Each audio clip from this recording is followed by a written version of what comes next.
Hello, listeners, and welcome to A Dash of Salt with AJ. I'm your host, Ahsoka Jackson. So, the plan for today is to spend a little time on a few different miscellaneous things, and then start focusing on these key questions of whether Eren intends to, and even has a decent chance at recruiting Reiner or Falco. It's a really intriguing idea, and folks have even wondered if Falco has already been recruited at this point.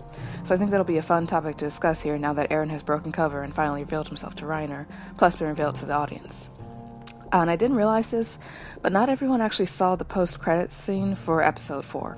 I really hope none of my listeners here were spoiled that way, but I always assume that if you're here for the podcast discussion, you've seen the most recent episode in its entirety, or are not concerned about spoilers either way.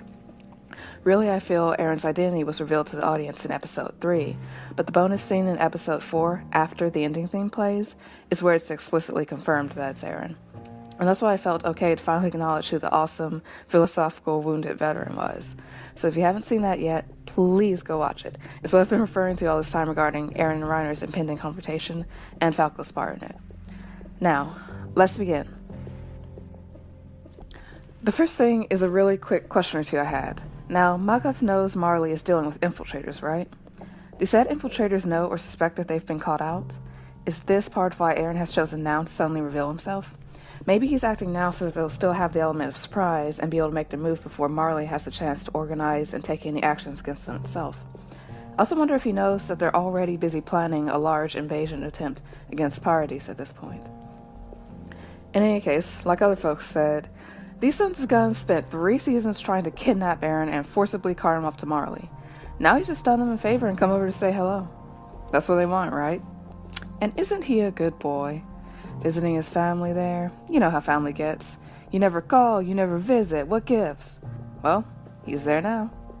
And people have the best comments, I swear. Obviously, any Attack on Titan comment section is a true hazard zone, because of spoilers and all, but it can still be a lot of fun. One person said that Reiner wants to die, and Eren is pretty much like, say no more. And then someone else really cracked me up in how they basically paraphrased Eren's greeting, and the whole vibe there is being like, sup, wench? You miss me? I cracked the heck up at that one. That just feels so accurate. Like, Eren just needs some gum to chew on right there. Someone else also referenced that one meme my friend has as well. Eren's missing a leg and an eye, but it's not him you need to call an ambulance for right now.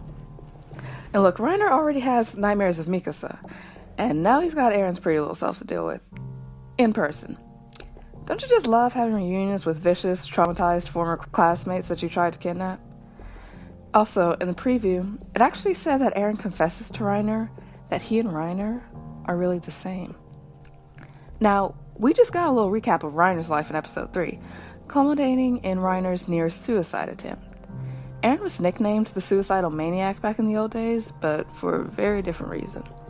But we have been seeing the parallels again and again between our beloved characters from Paradis and our characters from Marley. And to hear Eren say that he and Reiner are really the same? Well, reason 21 to get worried right now. But I cannot freaking wait to finally hear this full conversation and to see what Eren's intentions now are. Despite the dead-eyed look and all, one thing folks have actually been theorizing since the Season 4 trailer is that Eren may actually try to recruit Reiner. The way they use the visuals in the trailer itself does seem to imply that those two may actually work things out somehow and establish for real the sort of camaraderie that Reiner had tried to establish during his time undercover. And we also have Eren's dialogue from that trailer, where he says that he actually understands what Reiner and his crew were doing and the higher purpose of it. That actually goes back to what I mentioned before about realizing that Reiner really was a true believer during at least some points in the mission. And of course, now we've also seen that Reiner deeply regrets and is haunted by his prior actions, and I think it's clear enough that he really doesn't want to return to Paradis in this invasion. And with Eren's dialogue in the trailer, and now what was stated in the teaser for episode 5, it does seem like Eren is actually capable of cutting Reiner way more slack than you might expect. I do like to quote that one little girl from the food commercial a lot. Why not both? Theoretically, maybe Eren could do both. Punch Reiner out, and then be like, okay, now that that's out of my system, how about we team up? You know Marley has been lying about people in Paradis all this time, and you know they still hate your guts even if you do follow their rules and serve them. So before I put you behind in another armbar or chokehold, you do remember that, right? How about we team up? It'd be pretty darn good having another Titan on our side for real, Reiner. I never thought of this until someone else pointed it out, but it's funny that the best Reiner and his crew were treated. That was when they were living on Paradis amongst the supposed devils there. They were just treated as normal people there instead of as a despised and feared group. Up until they broke the cover, obviously. And if Reiner really, truly wants to atone, that would be a way to do it, right? Now, that said, there is a pretty huge stumbling block or two when it comes to recruiting Reiner. Oh, as a side note, he may be unstable, but he's also still pretty capable, and even if you don't trust him to actively serve in the field, he can still provide counsel. Plus, even if he just sits on the sidelines, that's way better than having him fighting on behalf of Marley still. So that side of it really is a concern for me. But anyways, the big stumbling blocks that I do see, that actually relates to something I would like to go into with Falco. I saw a reactor who was thinking that Eren already had or was about to recruit Falco, and that Falco was knowingly sending the correspondence to help with the mission. As cool as that would be, like I said, I don't think it's likely, and I'll explain why in a bit. Speaking of Falco, there's that other thing folks mentioned that I completely missed. You know what Grandpa Jaeger explained to Eren about how Falco and Colt's uncle had been a leader in the Eldian Restorationists? That was the patient who had first recruited Grisha into the group. It's in Season 3, Episode 20, That Day. Right before Grice is pushed off the wall by the sea, we hear Grisha call him by name a time or two. And he has about the same hair color as Falco and Colt. I never would have picked up on that until maybe going back and rewatching those Season 3 episodes, so I'm really glad other folks were there to spot it. And speaking of Colt, though, something I did notice myself is his reaction when Falco was finally beating Gabby. He was actually sweating and looked really unhappy about it. So that does seem to confirm what we talked about with Episode 3, that he likely has much the same perspective as Reiner and Marcel, and is looking to protect his own younger relative.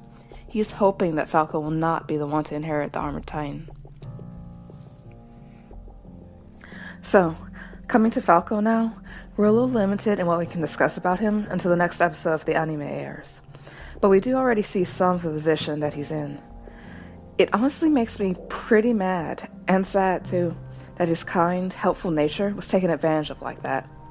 And it may feel like I praise this child a lot, or act like he's perfect, but I've said before that he can be a bit spacey, and I also think he maybe lacks confidence, and gives up, or gets down on himself a bit too easily. But all in all, he really seems like a great little guy who's been dumped into a pile of mess, between the warfare, the way Marley and Eldians are treated, and now the way that Eren has taken advantage of him, which I do think is an accurate way to put it.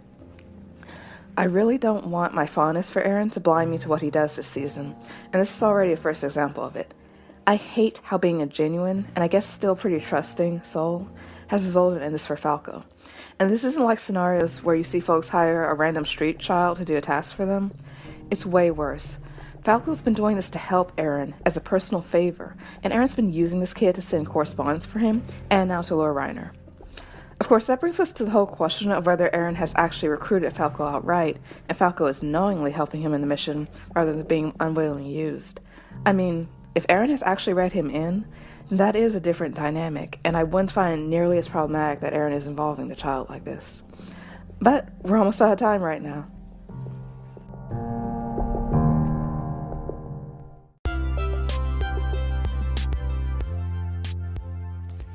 Alright guys, thanks for listening to me today, and I hope you had a great time here. Next episode, we're going to pick up right where we left off. In the meantime, if you're enjoying the podcast, please don't forget to subscribe and turn your notifications on so you get updates. Plus, you can help make the podcast more visible for new listeners by leaving a like, share, comment, or review on whichever platform you use to listen. YouTube, Spotify, Radio Public, Apple Podcasts, Google Podcasts, etc. Be blessed and stay salty.